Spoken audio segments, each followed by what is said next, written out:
Hola, buenas noches. Bienvenidos nuevamente a este espacio en el que los sábados a las 6 de la tarde intentamos conversar, tomarnos un café sobre algunos temas particulares.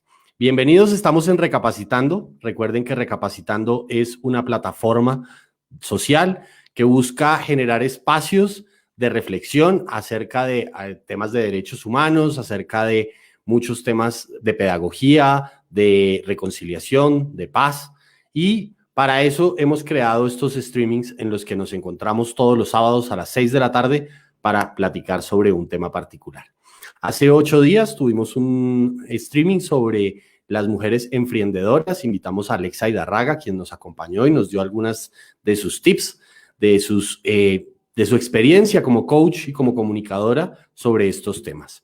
Para el día de hoy tenemos un tema súper interesante: los cómics y los derechos humanos. Muchas personas nos han preguntado en las publicaciones que hemos hecho esta semana qué relación tiene, que tiene que ver lo uno con lo otro. ¿Cómo pueden ustedes hablar de cómics y derechos humanos? Bueno, vamos a ver eso el día de hoy. Los cómics en los últimos años se han convertido en una herramienta fundamental para expresar lo que el contexto, lo que el mundo está viviendo. En Latinoamérica, en Europa, en Estados Unidos, en todas partes del mundo ha habido un movimiento muy importante alrededor del arte gráfico y un movimiento que ha sido seguido por muchas personas en el mundo. Y esto no solo tiene que ver con el entretenimiento, también tiene que ver con las luchas sociales, también tiene que ver con los derechos de las personas y con las cosas que van pasando alrededor de la historia de la humanidad.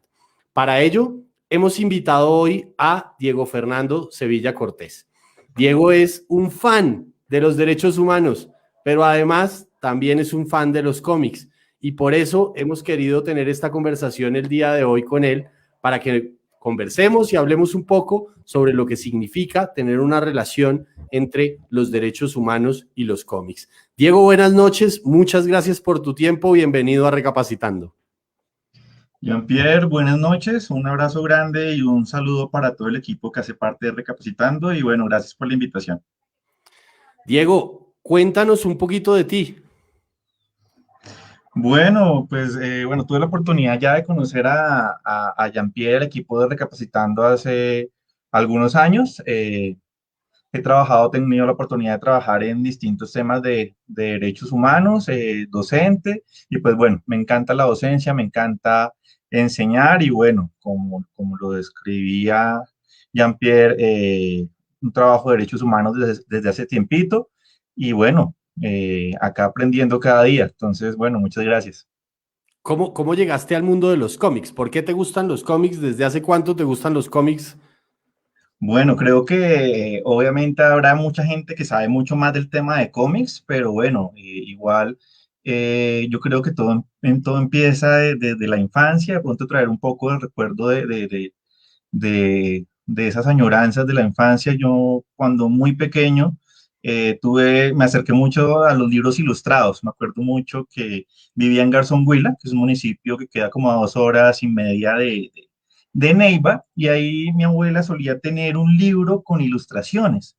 Y me acuerdo que muy pequeño, unos 5 o 6 años, uno de mis alegrías o de mis placeres era tomar ese libro de ilustraciones y desde Garzón transportarme a la Europa medieval, al mar, al mundo de los dinosaurios. A través de las ilustraciones fue como empezar ahí a acercarse a los libros y de las ilustraciones pasar ya a la lectura. Y entonces a partir de ahí también empezar a combinar muchas cosas. Ya de grande, yo creo que ya a los 26, 27 años, empecé a acercarme mucho al tema de las novelas gráficas, también por recomendaciones de mi psicóloga, en un momento en que trabajé mucho en derechos humanos y todo lo que estaba a mi alrededor tenía que ver con los derechos humanos. Entonces salía de mi casa a leer un informe de derechos humanos, de violaciones sistemáticas de los derechos humanos, las películas que veía, y entonces empecé un poco a leer un poco más de fantasía, ciencia ficción, y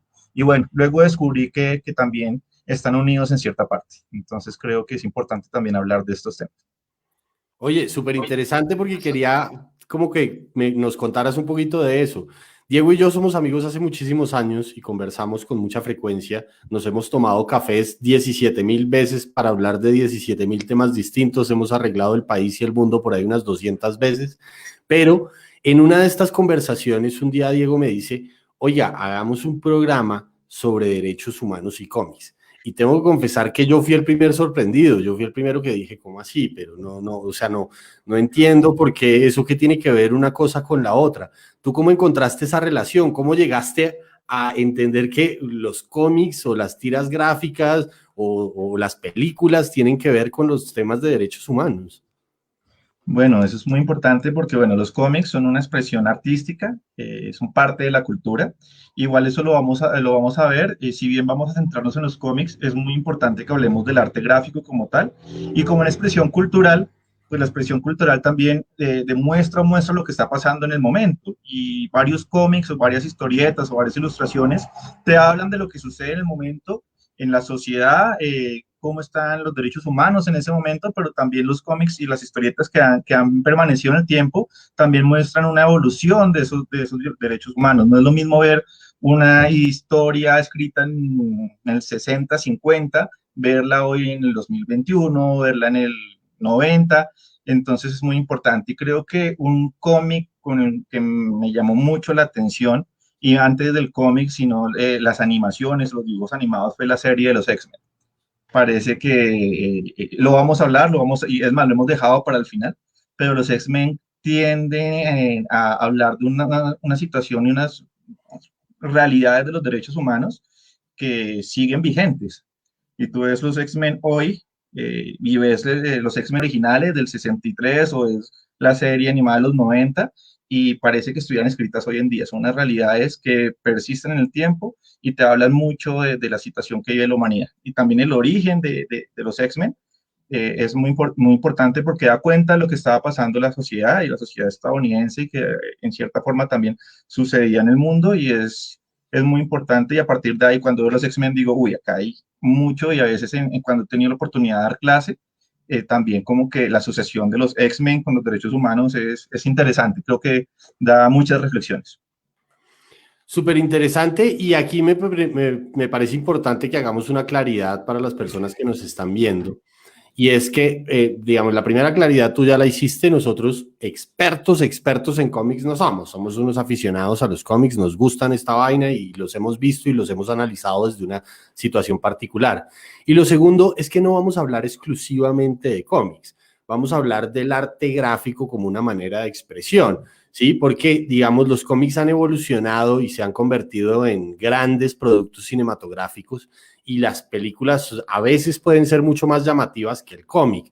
Y entonces nosotros también queremos hablar sobre esos productos cinematográficos, queremos hablar sobre algo que nos han vendido, incluso también entender un poco que vamos a hablar un poco desde lo hollywoodense, desde este lado del mundo, porque digamos, la industria del cómic en Oriente es una cosa completamente distinta, que es una cosa que tiene un amplio repertorio y sobre el que nosotros no somos tan ilustrados, digámoslo de esa manera, pero me parece importante llegar a esa reflexión, cómo el arte gráfico es una manera de expresión, es una manera en que el mundo ha encontrado cómo representar las problemáticas. Eso uno, digamos, nosotros los que vivimos en Bogotá podemos verlo expresado en los grafitis. Los grafitis es una manera gráfica de expresar cierto tipo de cosas que de pronto creemos injustas o que de pronto creemos que no están bien o bueno, digamos, hay muchas maneras en el arte gráfico sobre las cuales trabajar. Nosotros hoy nos vamos a centrar un poco en este, digamos, en este estilo hollywoodense y en este estilo de los superhéroes norteamericanos, por decirlo de alguna manera, que es lo que queremos desarrollar aquí el día de hoy. Quisiera arrancar diciéndote que cuando tú me planteaste el tema, cuando tú me dijiste, oiga, tratemos de ver el tema de los cómics y los derechos humanos, lo primero que se me vino a la cabeza a mí fue la niña más querida de Latinoamérica.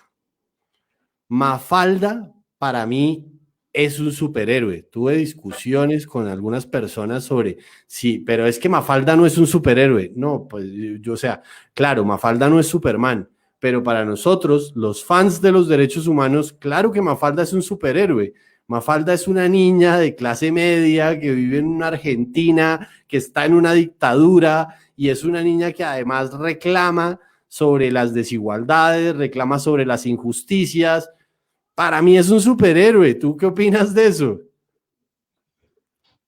Sí, no, yo creo uy, Mafalda primero, superhéroe, docente, no sé, maestra, impresionante, o sea, es importante, pues, conocer, pues, Mafalda. Cuando hablamos de Mafalda hablamos sin duda, sin lugar a duda de Quino, y Quino, pues, nos trajo la crítica social. Yo también, así también hablando de anécdotas, me acuerdo mucho, y creo que nos pasó a muchas personas de nuestra generación, y era esperar los domingos para ver las ilustraciones de Quino.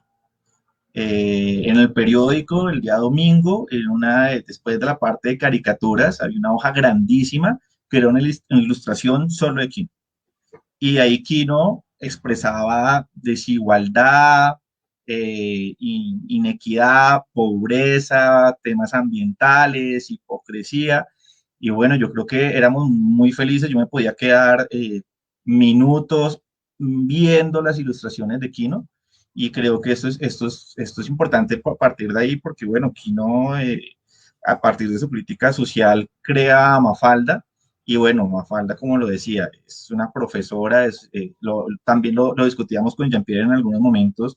Mafalda es una niña, mujer latinoamericana, clase media, con una crítica impresionante, que si no estoy mal, Mafalda es un personaje que tiene 6 años, pero la forma en cómo habla, cómo reflexiona y cómo analiza, se lleva por delante completamente, a muchas de las personas y adultos que están alrededor de ella.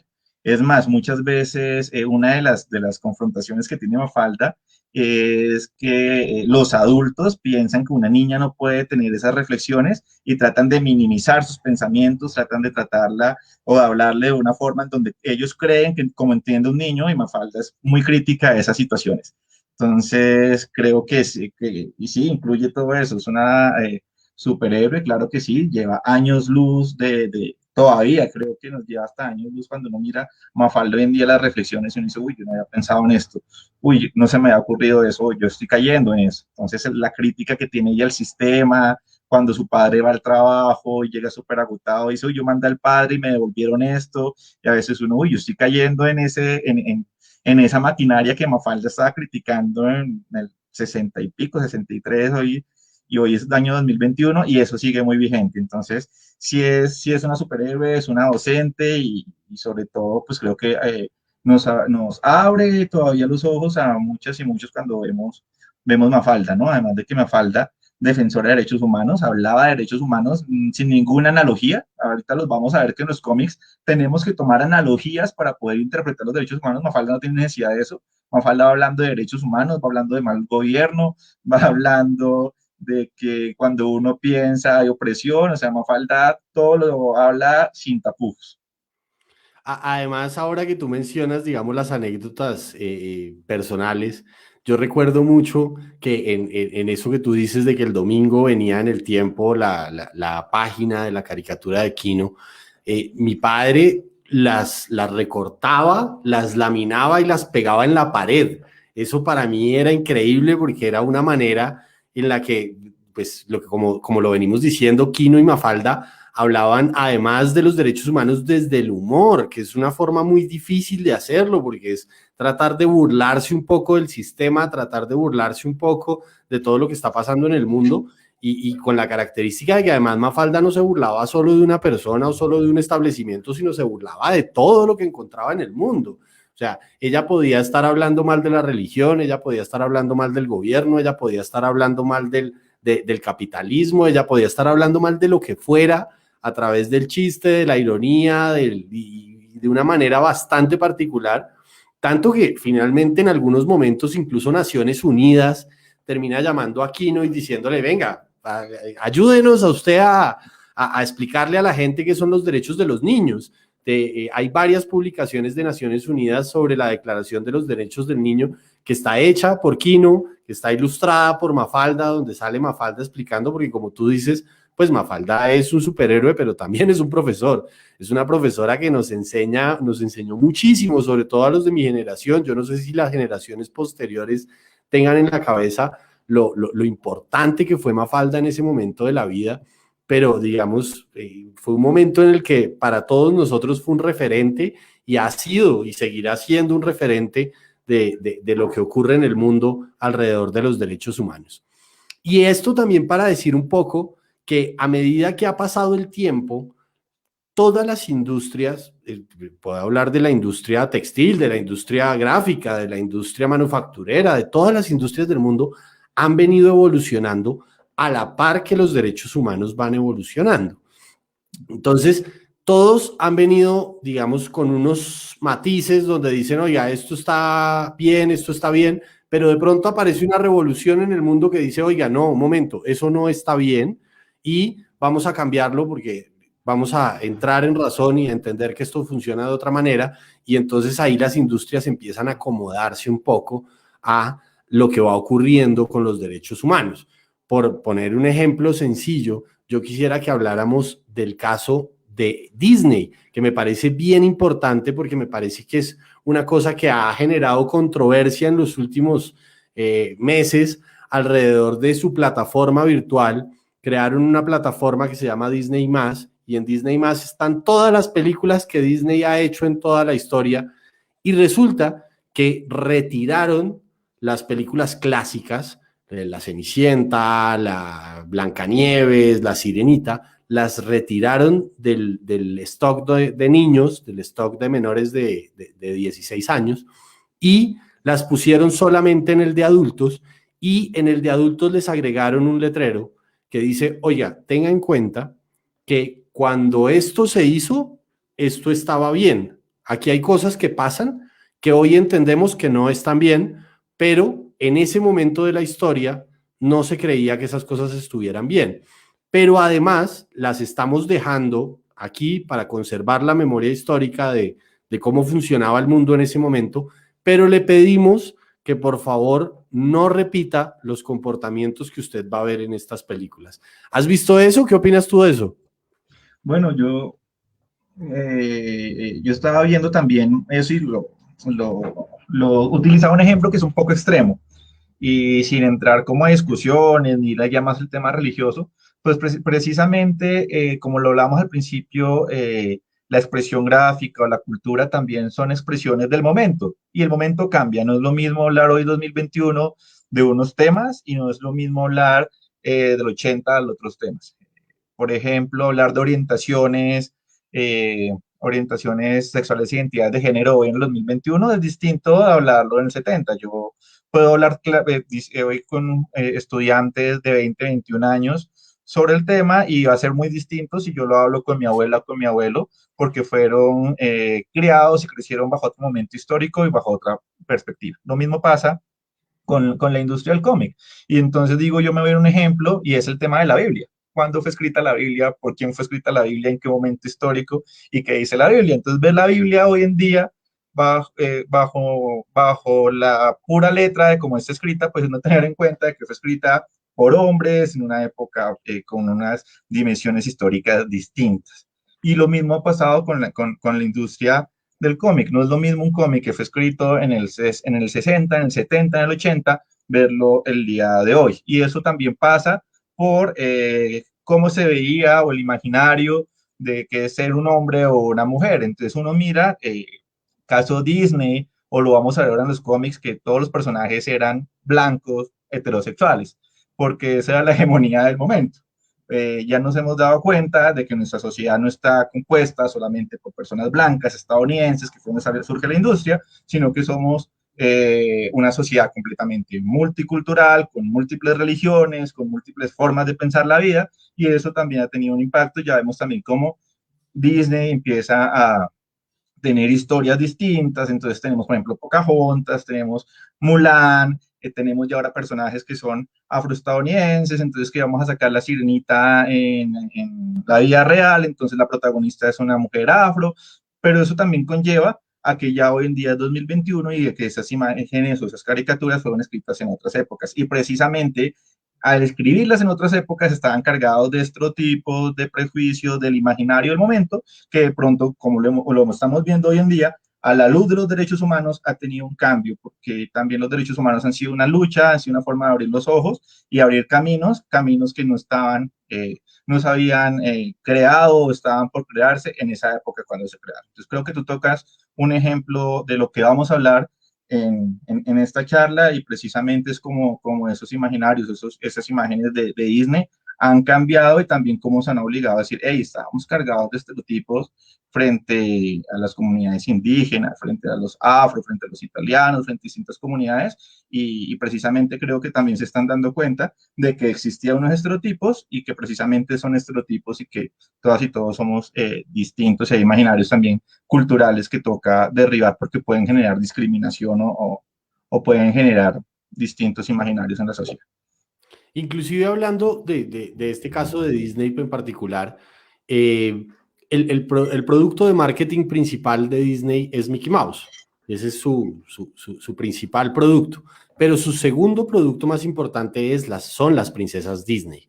Las princesas Disney se han convertido en todo un movimiento importantísimo y digamos que para la industria, para el tema del marketing han sido muy fuertes. Y uno podría fácilmente partir en dos el conjunto de las princesas de Disney. Algo que uno podría llamar las princesas clásicas, Blancanieves, la Cenicienta, la Sirenita, y luego otro tipo de princesas que ya no son ese estereotipo que teníamos en los 70s o en los 80s, donde es la princesa blanca que simplemente se sienta a esperar que venga el príncipe a salvarla y el príncipe va a aparecer y le va a arreglar la vida. Y entonces uno podría ver que en los 90s, tal vez, me puedo estar equivocando, pero yo tengo en la cabeza que tal vez la primera princesa de Disney, entre comillas, rebelde, es Jasmine, que es la princesa de Aladín. Y ella es la primera que se para y le dice a su papá, no, pero ¿cómo así que yo no puedo ser sultán? Yo tengo las capacidades, yo tengo aquí todo, ¿por qué yo no puedo ser sultán?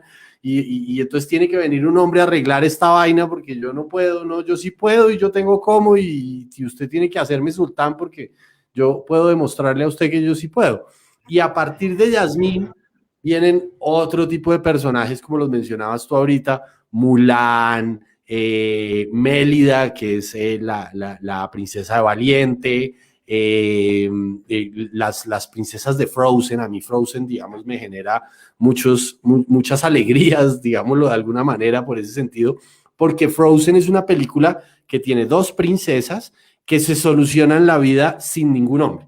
Ahí no hay un hombre que venga a arreglar nada, que venga a ayudarles, que venga... No, Frozen tiene las dos princesas y ellas dos pueden arreglar el problema y ellas dos pueden organizar la cosa sin necesidad de que venga el hombre a arreglarlo, que era como el estereotipo que ya nos tenía Disney acostumbrado en las películas anteriores. Entonces, uno sí puede ver allí un cambio fundamental, donde empiezan a haber otros puntos de vista distintos, incluso a llegar a pensar en princesas indígenas, incluso en llegar a pensar en princesas afroamericanas, y llegar a pensar en princesas de otro estilo completamente distinto al que ya nos traía acostumbrados en ese sentido. Y ahí entonces es muy importante recordar, o digamos traer a colación, que siempre las películas, los cómics, el arte gráfico, todo esto que estamos hablando, tiene un contexto, y en ese contexto es donde se desarrollan y lo que están mostrando es lo que el mundo vive en ese momento. El mundo en ese momento, como tú decías ahorita, pues si hablamos de un libro escrito hace 2000 años, pues hace 2000 años había muchas cosas que eran permitidas, que hoy tal vez ya son moralmente reprochables, pero en ese momento eran válidas, funcionaban bien y se daban de esa manera. Entonces, uno no puede andar viendo un cómic, uno no puede andar viendo una película, uno no puede andar viendo, digamos, ninguna representación de estas sin entender el contexto en el que se está presentando cada una de ellas. Por eso para mí es tan importante ese letrero que pone Disney en sus películas que dice, oiga, tenga en cuenta que el contexto en ese momento era otro. En este momento puede que sea reprochable, puede que sea distinto, pero en ese momento el contexto era distinto. Entonces, cuando uno quiere analizar las películas, los cómics, etcétera, tiene que entender cuál es el momento que está viviendo el mundo, sobre todo en el siglo XX, porque es que el siglo XX es un mundo que cambia todos los días. A principios de, si uno comparara el mundo de principios del siglo XX, antes de la Primera Guerra Mundial, y comparara el mundo de finales del siglo XX, de los años 90, es un mundo muy, muy, muy distinto. Es un mundo que cambió de una manera sustancial frente a muchas cosas y frente a los derechos humanos muchísimo más. Entonces, entender el cómic y el contexto es supremamente importante en ese sentido. Y entonces quisiera arrancar preguntándote a ti, porque, digamos, conozco tus aficiones y sé que para ti uno de los más importantes de todos es un señor que se viste de murciélago y anda por las noches cazando ladrones, el señor Don Batman. ¿Por qué Batman nos puede enseñar de derechos humanos? Bueno, en realidad, como lo mencionas, Jean-Pierre, cada cómic tiene un contexto, tiene un origen. Eh, Vamos a hablar de distintos cómics, de distintos superhéroes.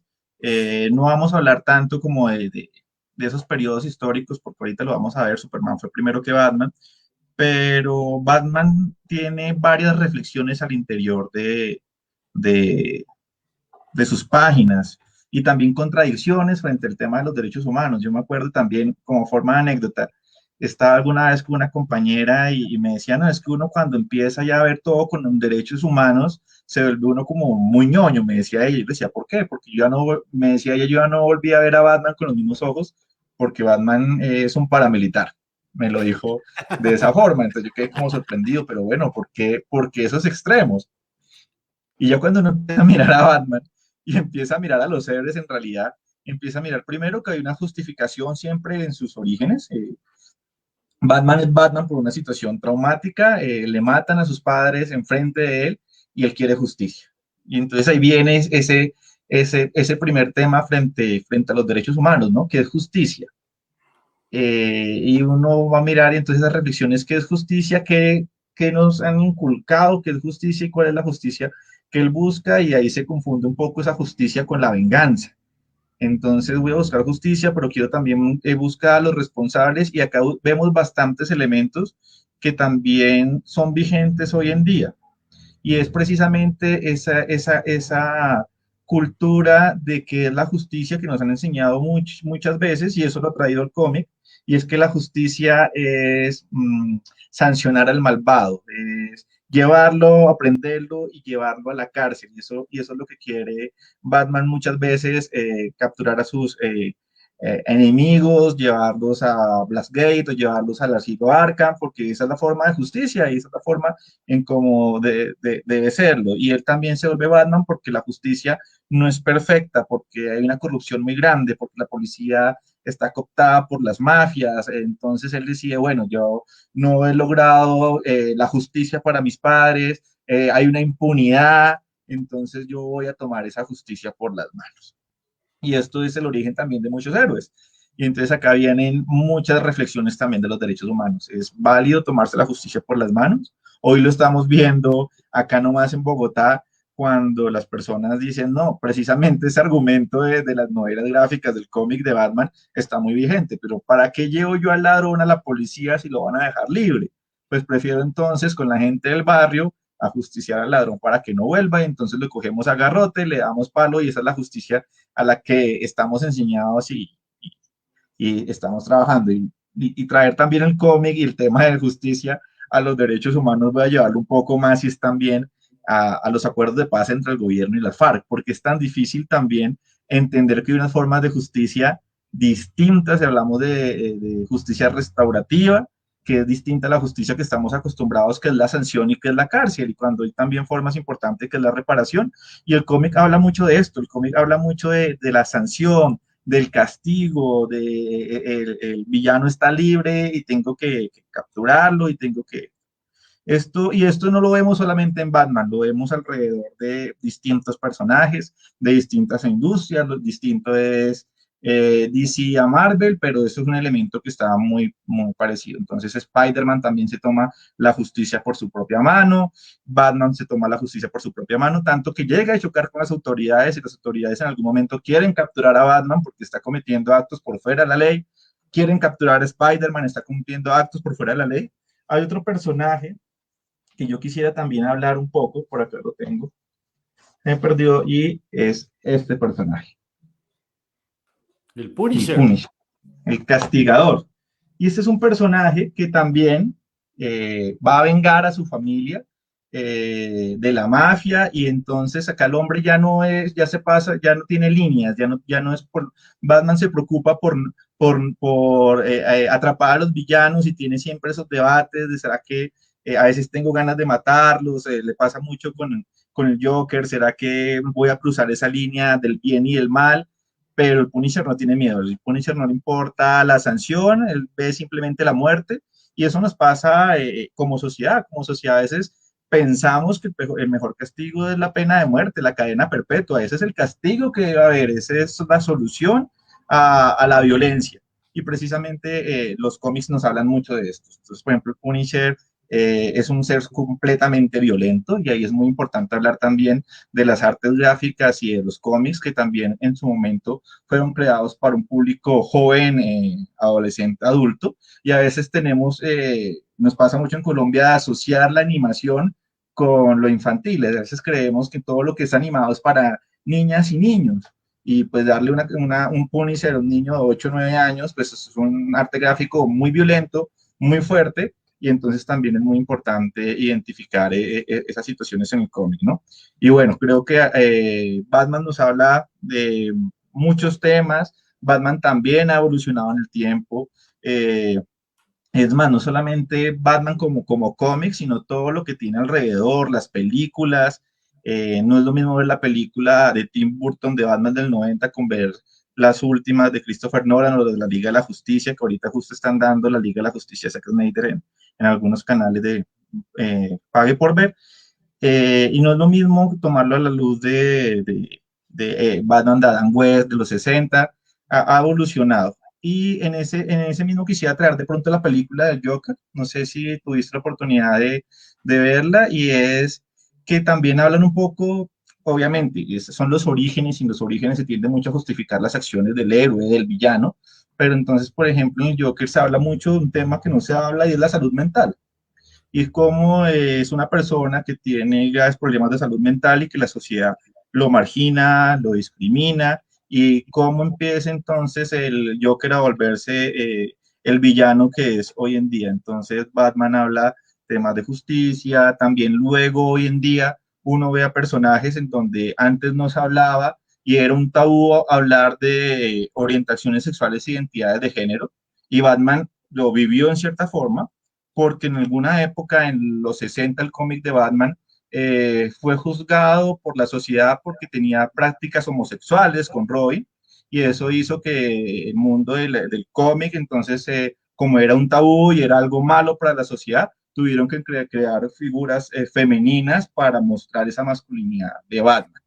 Entonces ahí fue cuando se piensan muchos que la creación de Gatúbela, de Catwoman, de Batichica fue para contraponer, para decir, hey, Batman no es gay porque era malo, visto por la sociedad en ese momento, y esos tabúes y esos perjuicios. Hoy en día, Batman muestra personajes abiertamente gays, bisexuales. Tenemos a una hiedra venenosa que tenía una relación con Harley Quinn, y eso es hoy en día en Batman, y eso no se veía en los 60, y al contrario, fue un escándalo del momento, y hoy en día pues eso muestra también cómo los derechos humanos ingresan a los cómics y hacen también que una sociedad pueda abrir los ojos frente a la igualdad de derechos. Entonces ahí creo que Batman tiene muchas formas y temas para reflexionar, ¿no? El tema de la justicia por mano propia es un tema que es de pensar y echarle cabeza, por así decirlo.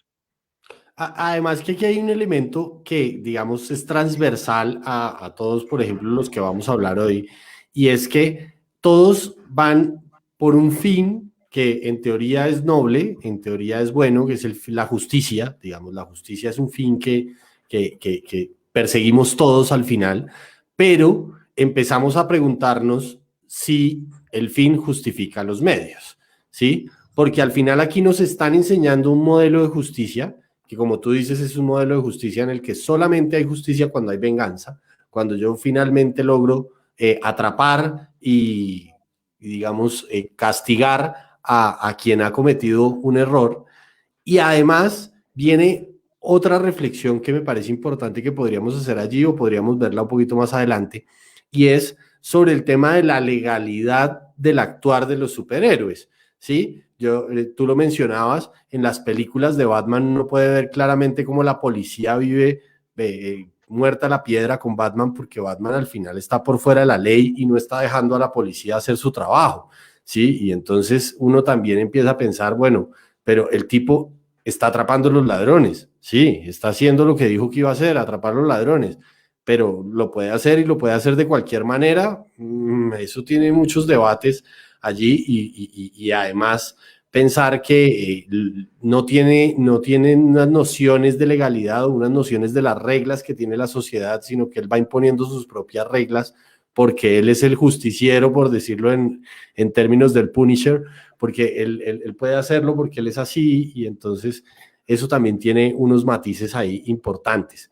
Sin embargo, entonces uno va viendo que en la medida en que van avanzando todos estos cómics, entonces van apareciendo, digamos, transversalmente está el tema de la justicia, casi todos están buscando llegar a la justicia, incluso uno podría decir, yo no sé si es correcto lo que voy a decir, pero uno podría decir que los originales, que son Batman, Superman y la Mujer Maravilla, se reúnen en la Liga de la Justicia o en el Salón de la Justicia, que era donde se reunían a decir qué es lo que vamos a hacer. Entonces, digamos que el objetivo es común, el objetivo, todos quieren llegar a la justicia, y allí entonces empiezan a aparecer varios personajes con unas características particulares. Uno de ellos es la Mujer Maravilla, que la Mujer Maravilla, corrígeme tú porque no estoy seguro de lo que estoy diciendo, pero tal vez es la superheroína más importante de todas o la más famosa, ¿sí? Y esta tiene unas características particulares, pero digamos que lo que más resaltaría yo allí es que es mujer. En un mundo terriblemente machista, en un mundo que entiende que el hombre blanco es el que viene a salvarnos el mundo, pues aparece una mujer amazona a decirnos, no, un momento, es que yo también puedo ayudar. ¿Cómo ves tú eso ahí? Bueno, la Mujer Maravilla eh, también tiene algo bastante interesante, ¿no? Y bueno, así como lo hemos hablado, es irnos a los orígenes de los cómics. La Mujer Maravilla fue escrita en el 1941, también dejando como muy claro también que era importante dejar un papel de la mujer distinto al que la sociedad había imaginado y idealizado en el momento, donde todavía el papel de la mujer era el del hogar, el del cuidado, y el del hombre era el trabajo para mantener el hogar. Y bueno, eso es algo que lamentablemente hoy también hay personas que tienen ese imaginario, ese contexto machista que toca seguir trabajando para desestructurarlo. Lo veíamos en Mafalda. Mafalda tiene una crítica muy fuerte hasta con su mamá. Entonces ella le dice a su mamá en muchas ocasiones que porque no tiene vida o porque no siguió estudiando, porque no fue alguien. Es más, me acuerdo que hay una parte de Mafalda donde Mafalda, para hacer sentir bien a la mamá porque ya no quiere ir al colegio, dice, mamá, te voy a motivar, voy a ir al colegio porque decidí estudiar para no ser una mujer mediocre como tú. Entonces, precisamente el tema del machismo está muy arriesgado en la sociedad y en las sociedades, y creo que así como hablábamos de que Mafalda iba años a luz, porque en el contexto donde estaba Mafalda, Mafalda viene en un contexto completamente machista, opresor, conservador. Mafalda hablaba de temas que hoy en día son vigentes y que hoy en día, por así decirlo, son revolucionarios. Entonces, imaginémonos una Mujer Maravilla en 1941 en un contexto muy también machista en la sociedad estadounidense, en donde y una sociedad en general, donde el papel del hombre era uno y de la mujer es otro, en donde estamos acostumbrados a ver que el héroe es el hombre, en donde el héroe es Superman, en donde el héroe es Batman, en donde pronto la mujer es la ayudante del superhéroe. Ver a una mujer que es la protagonista y una mujer que viene en una sociedad en donde no se necesita a los hombres. Entonces esto como que es un icono, es muy importante ver a la Mujer Maravilla, entenderla desde esa lupa y entender precisamente quiénes son las Amazonas, ¿no? Una sociedad con tecnología, con, eh, muy avanzada y conformada absolutamente por mujeres, en donde el hombre no es necesario ni siquiera para la reproducción, porque para eso están los dioses, o sea, el hombre no es necesario en ese momento. Entonces la Mujer Maravilla parte de ahí, decir, hey, esa mujer también tiene un papel importante en la historia y tiene un papel importante también en los cómics porque dice, hey, yo no soy la ayudante de nadie, soy acá la protagonista y también voy a enfrentar y a derrotar villanos. Entonces esto es muy importante y es importante hablar también del origen de la Mujer Maravilla. Entonces, Además, además en un contexto en donde estamos en la guerra, ¿no? Y estamos en la guerra y entonces el hombre es el que va a la guerra, la mujer se va a quedar aquí cuidando a los niños porque el hombre nos va a salvar la guerra mundial, ¿sí? Y entonces ese es un contexto en el que pues la mujer tenía un rol completamente distinto. Y hablando precisamente de la guerra y de, digamos, pues la Primera y la Segunda Guerra Mundial traen reflexiones al mundo muchísimas sobre muchísimos roles en la sociedad, pero precisamente esa necesidad de la Mujer Maravilla, y pues no, digamos, no solo de la Mujer Maravilla, sino de la sociedad estadounidense, de tratar de mostrarle al mundo que finalmente son los estadounidenses los que van a salvar el mundo, los que van a arreglar todos los problemas de las guerras, porque recordemos que la Segunda Guerra Mundial es un problema entre europeos y además el estadounidense muchas veces dijo yo tal vez no me meto allá porque es un problema entre ustedes, allá entre europeos, pero finalmente se lanza a meterse en el problema y cuando se mete en el problema entra como el salvador del mundo y como el salvador del mundo entonces aparecen unos personajes que tienen esas características. Queremos mostrarle al mundo, queremos llenar este mundo de decirle que es que nosotros los estadounidenses somos lo mejor y somos los que vamos a arreglar todos los problemas del mundo. Y esas son las características particulares de el Superman y del Capitán América, ¿sí? Que básicamente son, digamos, un personaje muy parecido. Yo soy más ignorante, tú nos explicas ahorita qué significa que uno sea de DC, que otro sea de Marvel, pero básicamente son el mismo personaje con una intención muy clara, la intención de entender, primero, que el norteamericano es el que va a venir a salvarnos el mundo, y segundo, crear el nacionalismo dentro de la gente que está en el país. Que, oiga, sí, todos tenemos que apoyar a este norteamericano que va a resolver el mundo.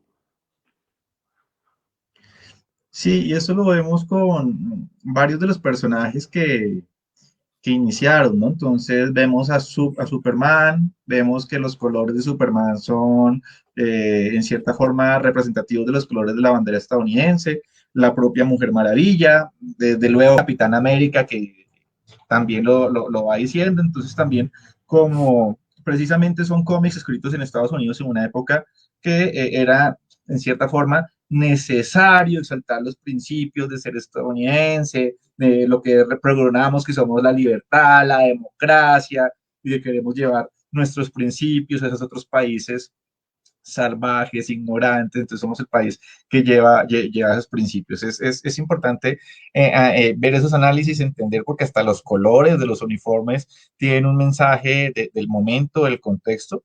Y en derechos humanos y viendo también la evolución del momento, es importante también entender que la Mujer Maravilla, en cierta forma, es un icono feminista. Habrán muchas críticas, habrán personas que dicen que no, pero para la época, y es también importante irnos un poco a quien escribió la Mujer Maravilla. Y es acá, nos la estamos recomendando, de quien escribió fue el profesor Marston, si no me equivoco es Marston. el nombre, también muy conocido por inventar el detector de mentiras, en fin, el hombre era un psicólogo que para la época era, por así decirlo, yo no, bueno, llamémoslo que era una persona que, por así decirlo, era feminista, veía el papel de la mujer fundamental en la sociedad y no podía entender cómo el machismo había idealizado al hombre y estaba colocándolo en un papel distinto.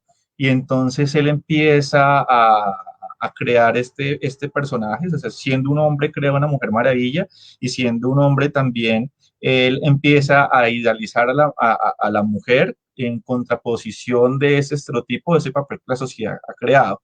Entonces eso también es muy, muy importante porque fue, nuevamente, fue revolucionario para el momento. Aquí aparece también en el tiempo otro cómic muy interesante y es La Pantera Negra, porque entonces veníamos hablando de los superhéroes blancos, monos, ojiazules, que venían a salvarnos el mundo y de pronto nos aparece un superhéroe afro. Y hay ahí unas analogías muy interesantes. Digamos, uno podría arrancar por la más simple de todas, y es decir que el Black Panther es, digamos, tiene el mismo nombre que un movimiento estadounidense que buscaba reivindicar los, no, los derechos de las comunidades afroamericanas. Pero, digamos, cuando uno ve la película, yo no conozco a fondo el cómic, pero conozco la película, cuando uno ve la película ya hay cosas muy interesantes. La primera cosa que a mí me pareció muy interesante es ver cómo lo llaman el único país africano no colonizado. Y al ser el único país africano no colonizado, está lleno de tecnología, está mucho más avanzado que el resto del mundo porque no fue colonizado. Entonces, de alguna manera, quieren decirnos que la colonización se tiró el África, que la colonización fue la que no dejó avanzar el África, porque si el África hubiera estado sin la colonización, estaría en el nivel de Wakanda. Sí, bueno, yo también acá tengo, les voy a presentar también otro cómic de Pantera Negra. Este que les presento fue escrito en el 2010 y en cierta forma pensaría que inspiró a la película. Hay varios cómics que explican el origen de Pantera Negra, pero este que les acabo de mostrar se llama ¿Quién es Pantera Negra? Y precisamente posicionan o hacen muchas críticas desde la política internacional, desde el colonialismo, y es importante también entender a Pantera Negra en su contexto. Pantera Negra es de 1966 y la ley por los derechos civiles se había acabado de firmar en Estados Unidos en 1964. También Pantera Negra fue escrita por dos hombres blancos y entonces como Pantera Negra empieza a tener también unos ideales propios de la cultura afroamericana. Entonces estaba leyendo que algunas personas dicen Capitán América es el ejemplo de los valores estadounidenses, pero Pantera Negra es el ejemplo de los valores africanos, de la herencia africana, cultural. Y es importante lo que mencionas porque este cómic de Pantera Negra del 2010 precisamente cuenta que es una nación que no ha podido ser colonizada y que siempre que va a ser colonizada, los wakandianos expulsan a los invasores. Tanto es así que, según el cómic, en 1944, Capitán América es enviado a Wakanda eh, para detener a unos nazis que habían entrado a Wakanda para robar su tecnología. Y cuando llega el Capitán América, los wakandianos hace rato que han expulsado a los nazis y tiene Pantera Negra una confrontación con Capitán América y Pantera Negra le da una paliza.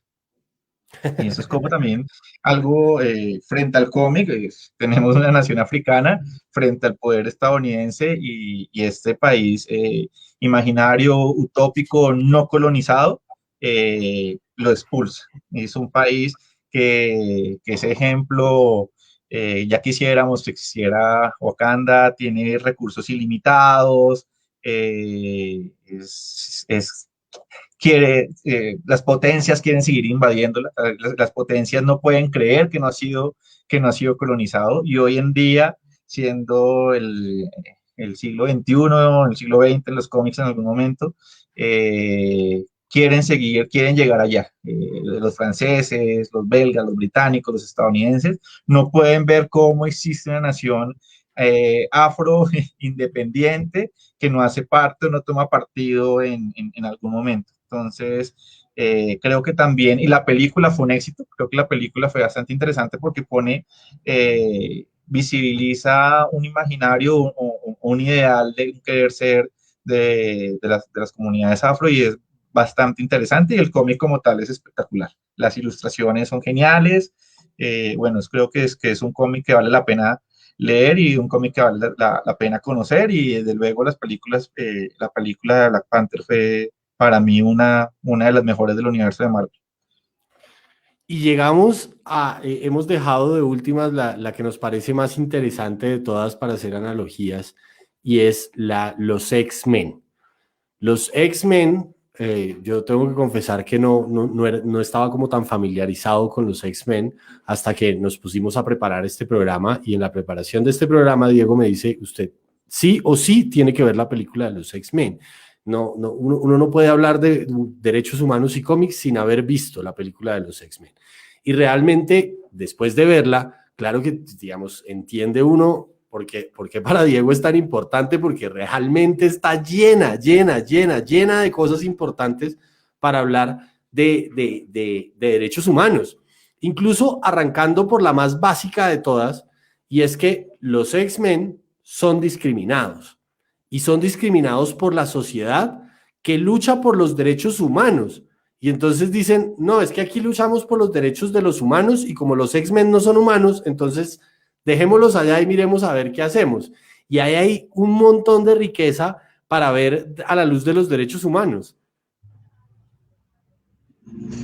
Sí, cuando empezamos a hablar y tú me preguntabas, bueno, ¿cómo así que cómics y derechos humanos? Y te decía, bueno, si hubo algo que alguna vez en mi infancia me hizo abrir los ojos fueron los X-Men. No poder entender cómo un grupo de personas estaban luchando por sus derechos y cómo otro grupo de personas se oponían a que tuvieran derechos. Y hoy en día ese discurso, tristemente, es un discurso que se sigue presentando. Hoy en día eh, todavía hay sectores que se oponen a la igualdad de derechos entre las personas. Entonces, como un cómic que fue escrito en 1963 y hoy en 2021 lo tomemos y parece que es completamente vigente. Es decir, la analogía, tristemente, uno podría decir, no, esta es una cosa del pasado, hoy en día tiene una vigencia y es porque el principal enemigo de los X-Men no es Apocalipsis, no es Magneto, en fin, el principal enemigo es la discriminación.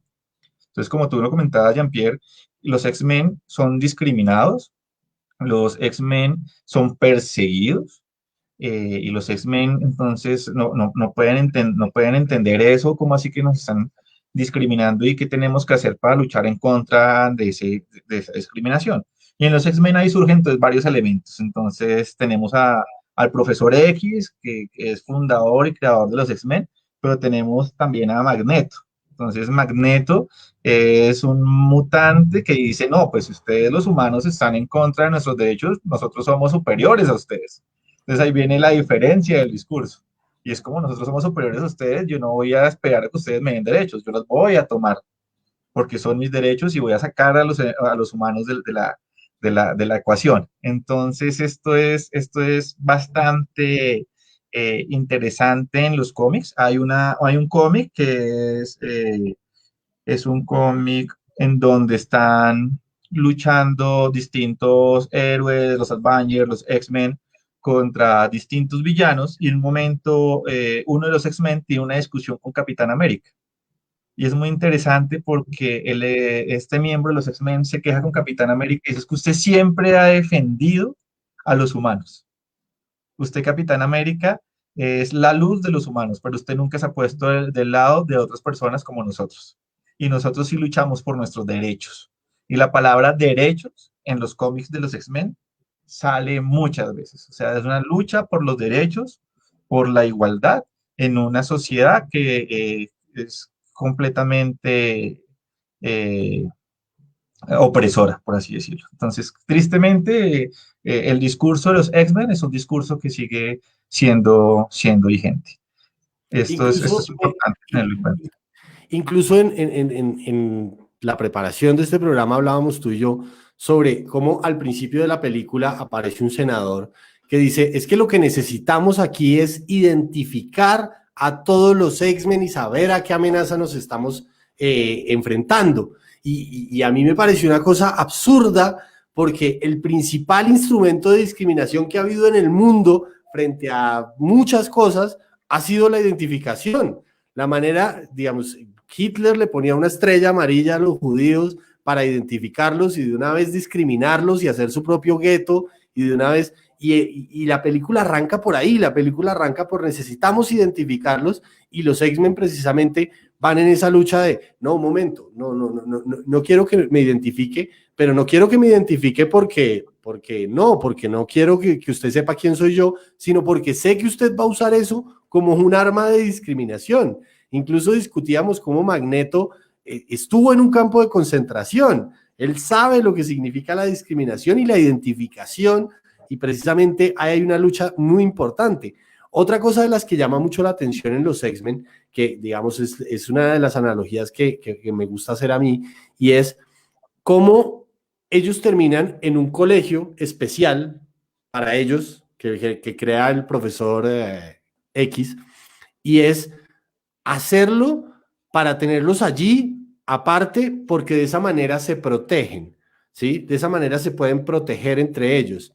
Eso es una forma, digamos, interesante de verlo, pero es una forma que de alguna manera también alimenta la discriminación. Y es, mejor dejémoslos allá, que nadie los vea, que estén allá guardados, que allá ellos están bien, pero la sociedad no está bien. La sociedad sigue entendiendo que es mejor tenerlos allá aparte, escondidos, y que no se vean de esa manera. Eso lo hemos visto, por ejemplo, con los colegios para personas con síndrome de Down, lo hemos visto en los colegios para personas en situación de discapacidad, que entonces no, dejémoslos allá y que se revuelvan solo entre ellos, y con eso ellos se protegen entre ellos, y nosotros los de la sociedad entonces los tenemos allá y no los vemos. Allí hay muchas cosas interesantes para ver. Bueno, hay varios, creo que hay varios puntos de vista. Creo que también cuando ese primer punto que planteabas, claro, Magneto estuvo en un campo de concentración, Magneto sabe que es ser perseguido, Magneto perdió a sus padres en un campo de concentración y él ahora está sufriendo nuevamente una discriminación. Entonces dice, no, ni por el Chiras voy a dejar que a otras personas, a otros mutantes, por así decirlo en el cómic, les pase lo que yo sufrí. Y entonces por eso es un opositor tan fuerte de las ideologías del profesor X. El profesor X tiene otra postura. El profesor X es precisamente mutantes y humanos somos iguales, todos debemos vivir. Y ahí viene entonces esta escuela. Y precisamente la escuela es creada porque la discriminación es tan fuerte en la sociedad que apenas entienden de que hay un mutante, es excluido. Y el profesor Javier dice, no, tengo que empezar a preparar la sociedad, pero mientras preparamos a la sociedad que aún no está lista, tengo que empezar a preparar a estos jóvenes que primero se tengan amor propio, por así decirlo, porque muchos de ellos no tienen autoestima, muchos de ellos sienten que lo que son está mal, porque la sociedad les ha dicho eso, lo que tú eres está mal. Y ahí viene la palabra la normalización. Tú no eres normal, yo soy normal. Y creo que son palabras y discursos propios de los derechos humanos. Creo que eso ha pasado mucho cuando hablamos de derechos humanos y hablar de quién es normal y quién no es normal, estamos generando discriminación. Y creo que los X-Men tienen un discurso muy fuerte. Los X-Men nacen porque habían unos problemas de segregación en Estados Unidos frente a la población afroestadounidense. Estaban en plena lucha de los derechos civiles, pero los X-Men también tienen un discurso muy fuerte frente a la igualdad de derechos de inmigrantes, del sector social LGBTI, es decir, es un discurso muy vigente en los derechos humanos y es decir, hey, todos tenemos los mismos derechos y somos, ya está, o sea, ya estamos, ya se ha dicho de cómo tenemos que seguir luchando por algo que no debería ya lucharse, o sea, cómo tenemos que seguir luchando por nuestros derechos cuando ya los derechos están ahí. Eso es como el mensaje fuerte de este cómic y por eso me parece eh, uno de los más dicientes y el que más habla de que hay una discriminación y una discriminación en la cual se lucha. Es más, si bien Magneto es enemigo en cierta forma del profesor X y se han enfrentado por posturas distintas, en realidad el enemigo fuerte de ambos es el punto en común, porque son discriminados igual, tanto el grupo de Magneto como el grupo del profesor X, es una discriminación que está vigente y latente y es una discriminación que la sacamos del cómic y seguimos discriminando, seguimos teniendo estereotipos y seguimos acabándonos como seres humanos por ver el mundo de formas distintas. Oiga, Diego, muy interesante este tema. Digamos, este tema da para hablar muchísimas cosas y tenemos muchas cosas más para discutir, pero lamentablemente se nos ha acabado el tiempo. Que hagamos las conclusiones de este espacio. Digamos, ¿qué debería uno ver si a uno le gustan los cómics, si a uno le gusta la expresión gráfica, si a uno le gusta el arte gráfico? ¿Qué debería uno ver para poder seguir entendiendo que esto también tiene que ver con los derechos humanos? Sí, creo que lo hemos mencionado y es el contexto. Uno tiene que entender el contexto tanto del cómic, el contexto en que lo estás leyendo, el contexto en que fue escrito y la evolución que ha tenido a lo largo del tiempo. Hay distintas versiones también del cómic que puede haber escrito en distintos momentos y es importante entender ese contexto para a partir de ahí hacer reflexiones y poder entender también que el cómic o el arte gráfico es una expresión cultural y como expresión cultural es una expresión del momento y de la sociedad. Eh, Eso es importante. A partir de ese entendimiento uno ya puede empezar a reflexionar y empezar a hacer distintas articulaciones o reflexiones, que es muy importante.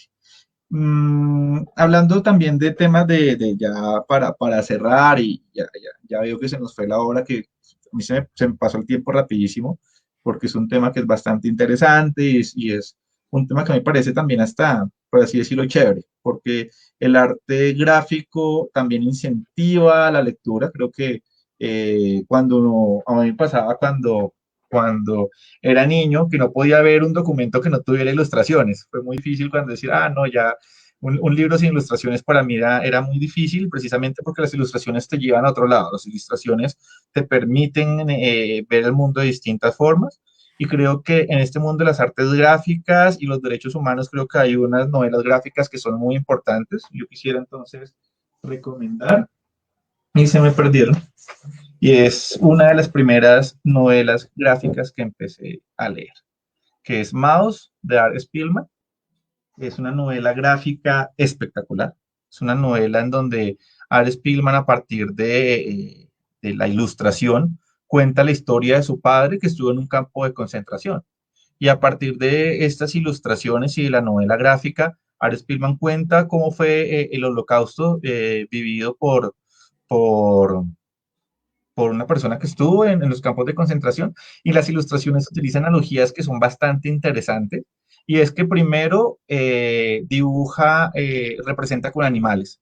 Entonces los judíos son ratones, los nazis son gatos, los polacos no judíos son cerdos, los estadounidenses son perros, los franceses son, creo que, ranas. Entonces, a partir de esas ilustraciones, él también manda mensajes. Y es como empezamos a separar las personas por su etnia, por su religión, y es que la sociedad empezaba a separar. Y entonces él los separa con las animaciones y con los dibujos, es una historia, es una novela bastante interesante, es fuerte, pues habla del tema del holocausto. Entonces es una novela que recomendada. Película, por ahí vi que estaban recomendando La Mujer Maravilla y el Profesor Morrison. Es muy buena, una película que Muy bueno. muestra qué está sucediendo en el tiempo. Creo que tú tuviste la oportunidad de verla en estos días. Entonces no sé si quieres contar un poco ese recomendado. No, yo creo que es una película que todos deberíamos ver porque es una película que trata de entender precisamente el contexto histórico en el que se presenta la Mujer Maravilla, pero además lo que está pasando en la cabeza de la persona que la está escribiendo, ¿sí? Y cómo él, a pesar de ser un hombre blanco en este contexto, quiere hacerle entender a las mujeres que pueden ser una heroína igual que Superman, igual que otros, y que pueden luchar por sus derechos de manera particular. Es una excelente recomendación, el profesor Marston y la Mujer Maravilla. Diego, Sí, pues finalmente hemos llegado al final de este programa, ya se nos acabó el tiempo. Quisiera aprovechar para saludar a las personas que nos estuvieron viendo. Un saludo para Carmen Adriana Ibarra, Lorena Pardo, Mónica Andrea, Alicia Rueda, Philip Messiat, Lorena Pardo, Jason Barbosa, Julián Rafael Martínez, que está por ahí, Sabina Isabel Santiago, Diana Escobar. Un abrazo para todos, muchas gracias por vernos, por darnos su tiempo y acompañar este espacio. Si usted se perdió este programa, lo puede encontrar grabado en www.recapacitando.com. Recuerde seguirnos en nuestras redes sociales, estamos en Twitter, Facebook e Instagram como @recapacitando. Y dentro de 8 días tendremos nuevamente un nuevo programa muy interesante con un gran invitado. Diego, muchísimas gracias por estar aquí. No, muchas gracias a ti, Jean-Pierre, y a todo el equipo de Recapacitando. Y bueno, a todas las personas que nos acompañaron, un abrazo enorme. Por ahí nos están pidiendo una segunda parte de esta charla. Vamos a organizarla y en algún momento habrá una segunda parte de esta charla. Chao, muchas gracias a todos.